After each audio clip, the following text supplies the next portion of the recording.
Ola, moi boas, damos a benvida a esta nova edición de Informar, na que lles falaremos do peche temporal dos bancos do libre marisqueo. Estaremos tamén en Ribeira para coñecer as demandas que fai a confraría o presidente da Xunta. Estes temas e máis, hoxe aquí en Informar. Comezamos.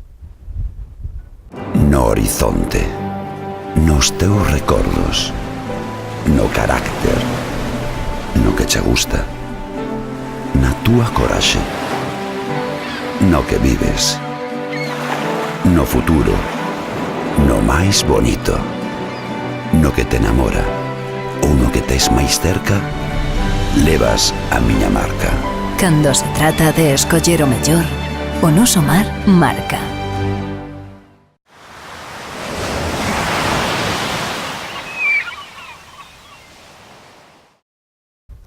Paralizada a actividade marisqueira nos bancos de libre marisqueo de Arousa, a Xunta autorizou o peche solicitado por Rañeiros da Ría para que se recuperen os prezos.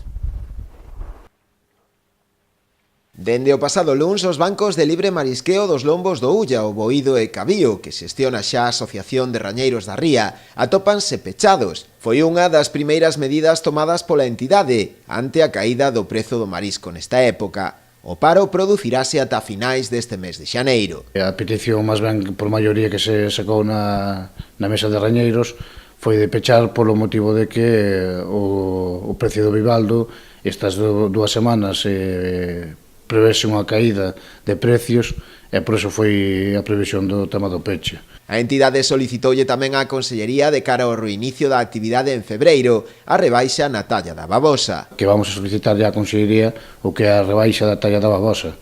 Sabemos que non está no plan de explotación, pero vamos a intentar que nos dean ese margen, porque sabemos que a nivel europeo esa zona do río está autorizada para esa rebaixa por estar nunha desembocadura dun río. Todos os anos temos moita cantidad nunha zona que chaman ali os pozos, que é ao lado de Cortegada, que onde hai moita babosa, pero moita, cal é o problema? O problema é que sempre está nesa talla, está en 35, 36, 37, anda nesa talla, a maioría, o 60-70% dela, anda nesa talla. O problema que temos que como é 38 non dá a talla, non se pode traer para as lonjas, por posibles sancións dos guardapescas e todo, porque a talla está para 38. A rebaixa isto que levaría é poder vender bastante máis cantidad de ameixa en talla, de cara para posibles ventas dos mariñeiros tamén, porque ano tras ano está morrendo. Ese marisco aí é unha pérdida de capital económica que perden os mariñeiros de poder ganar. Rañeiros agarda tamén a unha contestación de mar ás alegacións presentadas pola entidade pola denegación das axudas para a vigilancia dos bancos, un aspecto vital para a continuidade da asociación. Estamos en período de alegación, esperemos que nos contesten canto antes, porque o plan estaba condicionado a unha vigilancia. Se non hai vigilancia, pois teremos que pensar como volver a enfocar este tema, porque se unha vigilancia acorde, non é normal que a Consellería se estea desfacendo duns bancos, desfacendo non é a palabra, pero bueno,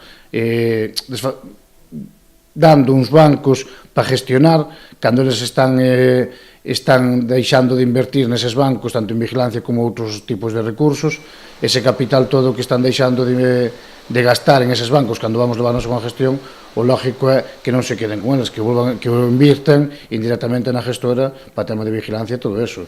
A Consellería, ao final, debería de colaborar un pouquiño con nós, sobre todo os primeiros anos, que é o que levamos dicindo este último ano, que tennos que apoiar un pouco neste aspecto para poder levar isto a cabo e que vaya todo sobre rodas, entre todos. Na última reunión estudouse novamente a posibilidade de que os pósitos que están na actualidade fora de Rañeiros, como é o caso de Carril, Vilaxoán, Cabo de Cruz, Ribeira, Aguiño e Palmeira, se incorporen definitivamente á entidade. Unha cuestión aínda no aire, que deberá ser novamente abordada por cada un dos pósitos nas súas respectivas xuntas xerais.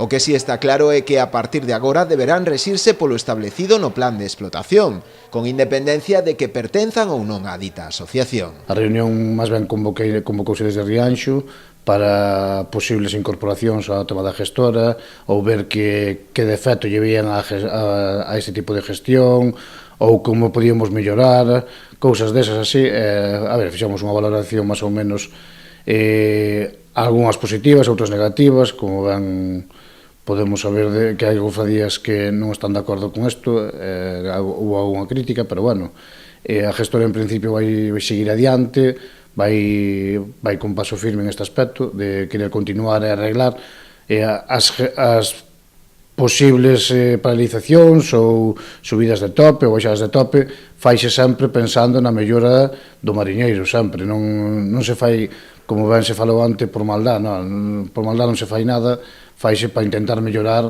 o que é a gestión e a vida dos mariñeiros a hora de poder subir o seu capital económico.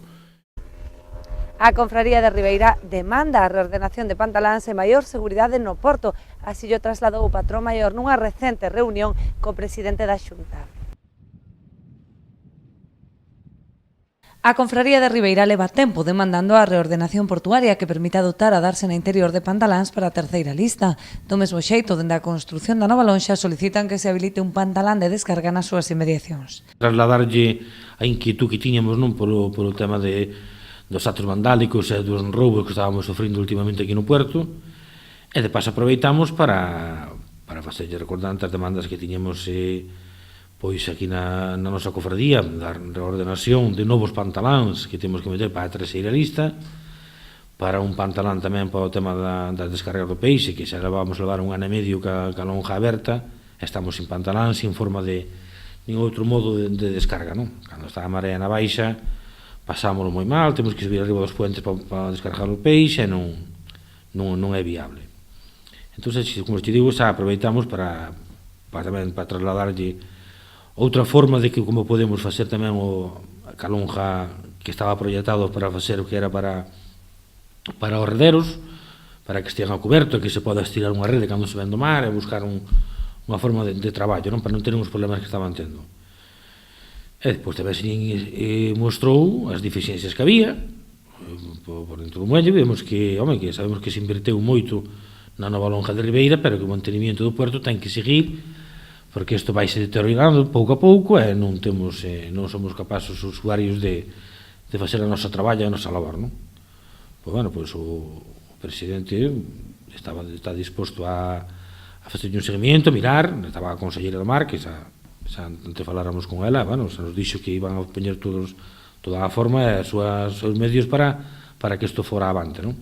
Ademais destas demandas, o patrón maior trasladoulle ao presidente da Xunta a necesidade de incrementar as medidas de vixilancia no porto para evitar os frecuentes roubos e actos vandálicos que se veñen rexistrando nos últimos meses. O que pretendo non é interrompir nada, ni tanto no Consello como no puerto, ni ningún momento, pero si nos damos de conta que temos unhas necesidades que son que a xente que vivimos do mar somos o que temos que usar o puerto. Non, últimamente chegamos para ir para o mar, non somos capaces de descargar nada, porque xa hai coches aparcados por todo onde están os pantaláns, por todas esas. Hai unha zona ou dúas que temos que deixar reservada para a xente do mar, non? Para os que temos usuarios de eso. Dende o sector consideran que as cámaras de videovigilancia non son suficientes, polo que apostan por contar cunha quenda nocturna de vigilantes. Despois teremos que buscar unha forma de non sei como, aínda buscamos 1000 voltas, porque vemos que as cámaras non son efectivas, aínda que axudan, pero non intimidan, a xente tapa a cabeza de calquera forma, unha casadora mesmo, calquera cousa, non é capaz de distinguir, non? Entón vemos máis efectivos que, se falamos, foi de ser operativo como antes, como tiñan os guardamuelles, que había 2 de noite, unha parexa de noite, que se dedicaban a recorrer todo o puerto, e cando vían unha cousa que non estaba ben, ou que vían eles que habían a facer un acto vandálico, pois chamabas a atención e botaban fora do puerto, non? Estamos vendo que agora mesmo estamos vigilando nós, cando collemos a persona, porque é xente que estamos identificando, e identifícase ben, calquera persona sabe quen son, os que están roubando envases, os que están roubando marisco, os que están prendendo lume ás nasas, desmarrando os barcos. Últimamente aparecen os barcos no medio da Bárcena, os barcos grandes, que se cada haber un pouquiño de vento pois facía unha catástrofe, porque causaría moitísimos destrozos, non, a outras embarcacións.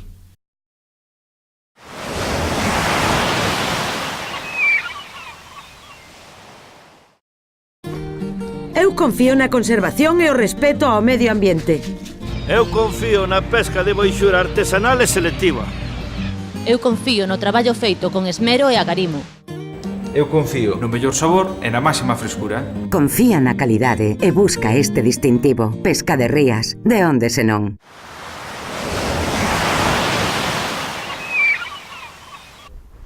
Novo golpe ao furtivismo. A Garda Civil comisou máis dunha tonelada de sardiña en Portosín, especie que está en veda. O Servizo Marítimo da Garda Civil da Coruña, en colaboración co Servizo de Gardacostas de Galicia, abriu unha investigación contra unha muller por un presunto delito contra a flora e a fauna. Os axentes comisáronlle no interior da súa furgoneta preto de 1.200 kilos de sardiña que acababa de adquirir no peirao de Portosín. O peixe comisado, que podería acadar no mercado un valor duns 13.000 euros, carecía de documentación de trazabilidade, atopándose ademais prohibida a súa captura, polo que se procedeu a levantar a correspondente acta de sanción. A totalidade da mercadoría intervida foi entregada ao Banco de Alimentos de Santiago. Falamos agora das melloras que está a cometer o Concello de Noia na rede de saneamento para garantir a depuración integral no municipio. Nas últimas semanas, o Concello de Noia executou a reparación dos colectores de saneamento na zona do Obre. Paralelamente, estase a implantar a nova rede nas zonas de Becollo, A Toxeira e A Rasa. Estánse levando a cabo tamén unhas actuacións de implantación de rede de saneamento en Becollo, na parroquia de Argalo. Ven de executarse ao longo destas últimas semanas unha actuación de instalación de bombeo, tubería de impulsión e colector de saneamento na zona de A Toxeira e na zona de Arrasa e no límite co Concello de Lousame, na zona de Porto Bravo. Estes investimentos están orientados a corrixir determinados puntos de vertido, tanto de Becollo como este da zona de A Toxeira, e as actuacións que se veñen de realizar no Obre e tal, pois supoñen un investimento de máis de entre 140 e 150.000 euros. Este investimento vense sumar a partida de 240.000 euros do POS, que se destinarán a melloras en saneamento. Conscientes, ademais, da necesidade de ampliar a capacidade e facer máis efectivo o funcionamento da depuradora, o Concello realizou as xestións para incluir a Noia no Plan Interreg para a realización dunha diagnose xeral do estado da rede. Fixemos as xestións con Augas de Galicia e ca Consellería de Medio Ambiente para que Noia fora incluído dentro deses concellos de todo Galicia que se incluyan dentro do programa Interreg para a elaboración dun plan director no que a Xunta de Galicia vai investir máis de 200.000 euros para facer un diagnóstico preciso de cal é a situación da rede de saneamento do Concello de Noia, cal é a situación da depuradora de Noia, cales son as melloras necesarias para acometer con carácter inmediato para corrixir eses problemas no funcionamento da depuradora e no funcionamento da rede de saneamento, e as conclusións dese estudio pois esperamos que estén a disposición do Concello ao longo dos próximos meses. Unha vez finalice o estudo, o Concello centrará o esforzo inversor nas prioridades para acadar o saneamento integral do municipio. Despedimos o noso informar desta semana cunha boa nova para Actensa. A empresa pobrense vén de conseguir o certificado de calidade Friend of the Sea. Nos vemos o vindeiro xoves á mesma hora aquí en Canal Rías Baixas. Ata entón. A empresa Actensa, sentada no polígono industrial da Tomada, dedicada á importación e exportación de peixe, vén de obter a certificación Friend of the Sea, outorgada pola ONG do mesmo nome, cuxa principal misión é conservar o hábitat mariño e que é un referente en certificación internacional para produtos da pesca e da acuicultura sostibles. Actensa logrou o dito selo para o atún listado, de aleta amarela e patudo, procedente de métodos de pesca selectivos que non danan o fondo mariño. Os produtos certificados con este distintivo comercializados por Actensa son, ademais do pescado enteiro, lombos e migas conxelados, lombos cocidos e migas refrixeradas, das 3 variedades de atún. A empresa asentada na Pobra está consolidada como proveedor principal de produtos pesqueiros procedentes de prácticas sostibles a nivel internacional, grazas á súa alianza estratéxica con líderes do sector conserveiro.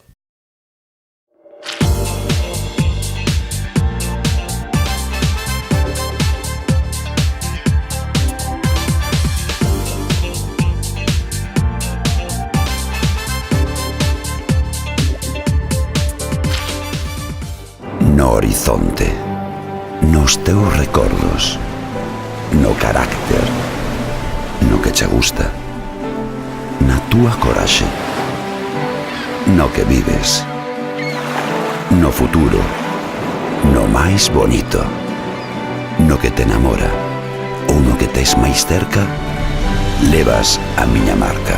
Cando se trata de escoller o mellor, o noso mar marca.